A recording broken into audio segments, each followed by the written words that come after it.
Nou,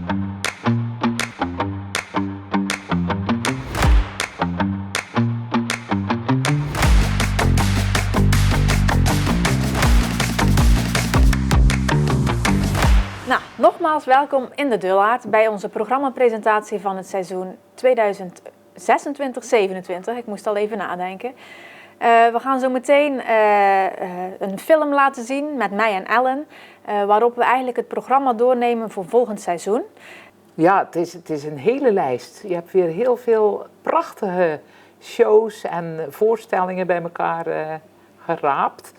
Ik ben eigenlijk best benieuwd hoe werkt dat eigenlijk? Hoe selecteren jullie nu wat er gaat komen? Nou, dat is best wel veel werk, zal ik je vertellen. We beginnen daar eigenlijk al in september ongeveer mee. September, oktober, dan komen de impresariaten met programmaboekjes. En daar staan al hun voorstellingen die ze hebben voor het volgende seizoen, die staan daarin. En daaruit kunnen we eigenlijk kiezen. Dus dan gaan we kijken, wat vinden we leuk, wat zou aanslaan in Hulst. En we willen natuurlijk voor iedereen wat hebben. Dus voor iedereen wat wil, zeg maar. Een goede mix. Ja, goede mix voor jong en oud, voor iedereen eigenlijk. En van alle genres ook iets. Dus dat je cabaret, kinder, muziek, nou ja, en noem maar op. Dus zo gaan we het een beetje selecteren. Nou, dat begint dus eigenlijk na de zomervakantie al. Voor het volgende seizoen, dus we zijn nu in seizoen 2026-2027. Dat betekent dus dat we na deze zomervakantie al beginnen met 27, 28. Oké, dus dat is echt vooruitkijken. Ja. Maar jij doet dat dus niet alleen? Ja, wel. Oh. Ja. Ja. Dus vanuit jouw creatieve brein ontstaan er dus allemaal prachtige programma's. Ja, en ik luister natuurlijk ook naar wat de mensen uit Hulst aangeven, wat ze willen. Er komen ook wel eens mensen naar mij toe van, goh, dat is heel leuk, kijk daar eens naar. Of, oh, ik heb al zo lang, mis ik dit in jullie programma, kun je eens kijken of je daar iets in kunt vinden. Dus zo komt het programma eigenlijk tot stand. Oké, dat is een goede tip voor mensen. Als ze ideeën hebben, dan mogen ze jou komen voeden daarmee. Ja, zeker. Ja. Wil niet zeggen dat we het altijd kunnen doen natuurlijk. Want nee, dat is, er hangt ook een kostenplaatje aan. Ja, dus, maar we doen ons best. Dat is ook logisch. Hè? Je hebt ook al veel geleerd de afgelopen jaren. Ja. Wat er aanslaat. En, juist, ja. Maar hier ligt weer iets prachtigs voor mijn neus. Ja, dat hopen we. Ik hoop dat jij daar veel over kunt vertellen. Ja, ik ga mijn best doen. En we starten half september, dan gaat het programma. En wat staat er als eerste op de lijst? Nou ja, we beginnen met Karel Kraaienhof en Leonie Jansen. Die hebben al 2 voorstellingen gedaan. Melancholie in de Polder. Dus 1 en 2 zijn al geweest. En nu hebben ze Melancholie in de Polder 3. En die komen dus naar de Dulaard om hun muziek ten gehore te brengen. Ooit heb jij beloofd om nooit meer weg te gaan. Daar bij de dijk van de Beemster, waar de winterzon heel de aarde kleurt. En ook dat groenblauw klaverveld. Als de lucht betrekt en alles donker wordt. Dat is die hele gevoelige muziek. Ja. Heel mooi. Heel bekend van de Trouw. Van Maxima natuurlijk. Ja, Maxima en Wilma Ja, de tranen. Ja, klopt dat, absoluut. Daar is hij absoluut beroemd mee geworden. En die komt naar de Dulaard. Die komt naar de Dulaard, ja inderdaad. Dus dat is een mooie aftrap, Denk dat is een mooie start inderdaad.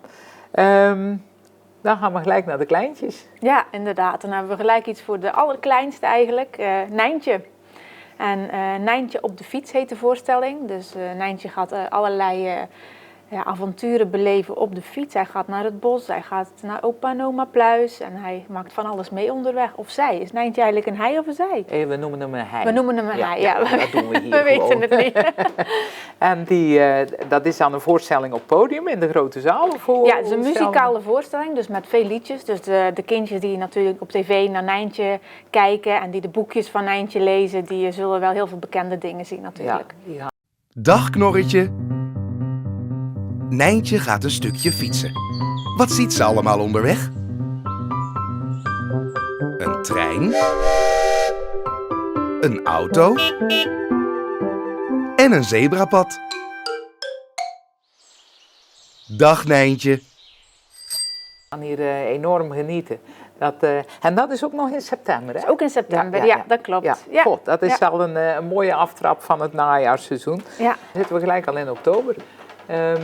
Wat staat er op het programma? Ja, we hebben een hele leuke tributeband. Ik denk dat die heel veel mensen aanspreekt. En dat is de tributeband Mirage.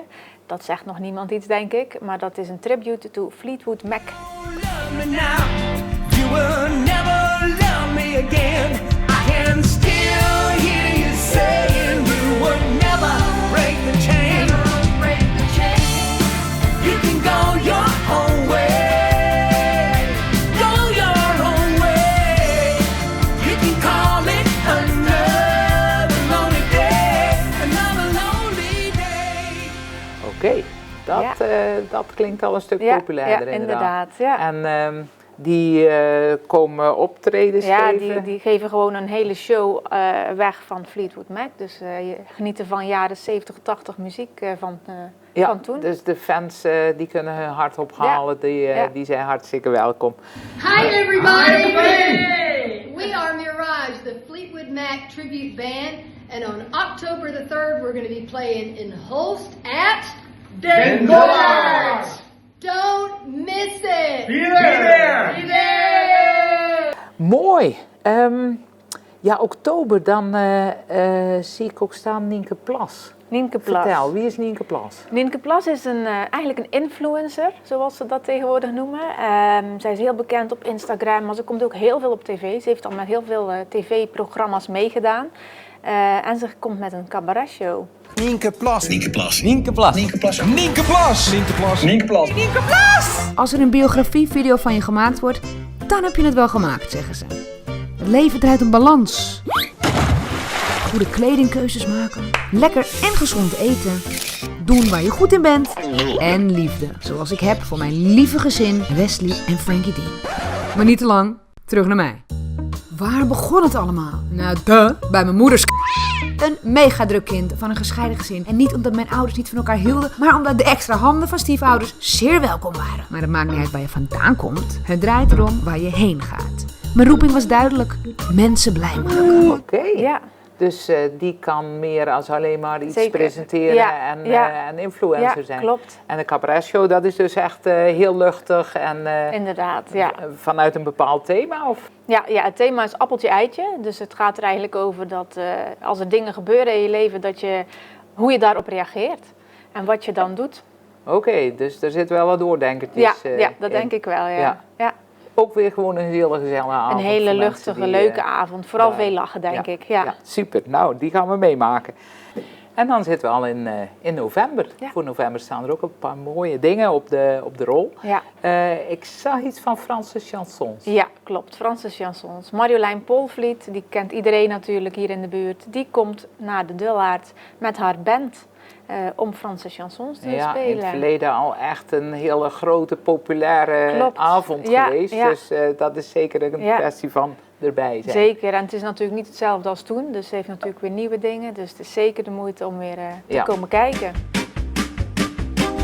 Les Palliozards sont dans la gare, à la Villette se tranche le lard. Paris by night ricanent les cars, les boulangers font des bâtards. Il est 5 heures, Paris s'éveille.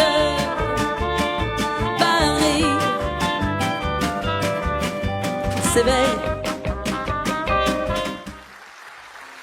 Ja, en voor Marjolein hebben we weinig toelichting nodig, want die is iedereen kent bekend. haar Thuiswedstrijd, wel. inderdaad. Maar november kent meer, want we hebben dan nog een oudejaarsconferentie op de rol. Ja, en het is eigenlijk een primeur voor de Dullaert. Michael Harte komt eindelijk naar de Dullaert, zouden we bijna zeggen. Na jaren proberen hem naar de Dullaert te krijgen, is het dan eindelijk gelukt. Dus hij komt een try-out spelen. Oké, Ja. dat heb jij voor elkaar gekregen. Eindelijk. En dat wordt wel rennen voor de kaarten, denk ik. Meestal is dat rennen voor de kaarten, heb ik begrepen. Ja. Dus, Ja, vanaf wanneer kunnen mensen Vanaf nu. inschrijven? Kijk, vanaf 8 mei. dat is inderdaad via onze belangrijk. website of hier. Dames en heren, we walsen nog één keer over de Wolga. Over de Schelde. Oh. Gaat de wind aan mee.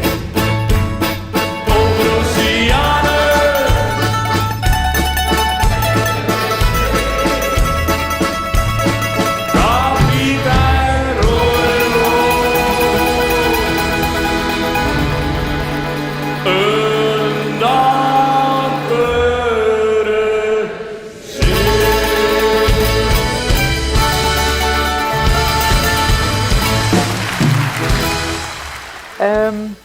Maar zo is af en toe een spelletje, een bingo staat ook nog op de rol.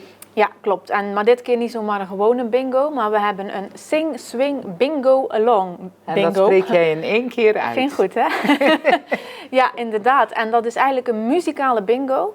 Het is eigenlijk een 4 uur durende show, waarbij er ook een artiest en een muzikant komt, die eigenlijk alle bekende meezingers gaat zingen, waar iedereen op moet bewegen eigenlijk. Niemand kan stilzitten. Dus eigenlijk wordt het een soort van dansavond met een bingo. En mooie prijzen. Oké, dat is gewoon een hele goed ingepakte avond met gezelligheid en muziek. En het allerleukste is eigenlijk nog wel dat de drankjes gedurende de show, zeg maar, dus van 7 tot 10:30, gratis zijn. Nou ja, gratis. Ze zitten natuurlijk in je ticketprijs, maar je hoeft voor je drankjes niet te betalen.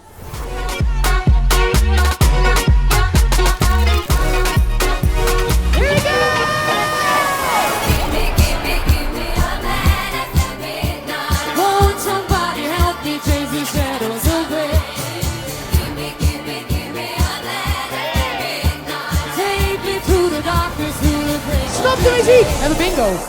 Oké, dus dat kan ook wel eens een mooie reden zijn om gewoon aan te schuiven. Juist, en om het dan niet zomaar te laten eindigen, doen we na afloop nog een DJ. Om nog eventjes een paar uurtjes verder te gaan. Oké, succes verzekerd. Zeker, ja. Absoluut, helemaal goed. Pim en Pom? Ja, Pim en Pom. En nou zijn we alweer op weg naar 5 december natuurlijk, naar de pakjesavond. Dus we hebben een voorstelling voor de kinderen rond Sinterklaas. Pim en Pom op naar pakjesavond heet de voorstelling. Daar heb je Pim en Pom, ze gaan weer wat beleven. Wordt het dit keer kattenkwaad of lieve kopjes geven? Kijk, daar liggen Pim en Pom, vooruit kom uit die mand. We willen mee op avontuur in Pim Pom Poezeland. Oké, we moeten even schakelen inderdaad. We staan nog maar net voor de zomer, maar uiteindelijk de pakjesavond is er bij jullie ook al ingepland. En Pim en Pom die zitten in het programma. Ja, zeker. Ja. Dan ga jij ongetwijfeld ook voor eind november iets vertellen over een enorme topper die naar de Dillard komt. Ja, dat is Freek de Jonge. Die heeft een nieuw boek geschreven. En die gaat daar een theatershow over geven eigenlijk in de Dullard. Ja. En dat wordt luchten, dat wordt lachen, dat wordt serieus? Ja, het is een beetje een dubbel programma, want het is natuurlijk, het gaat ook over zijn boek. Maar hij brengt het natuurlijk op de manier waarop hij dat alleen kan. Ja. Het gaat niet goed met dit land, zegt de ander.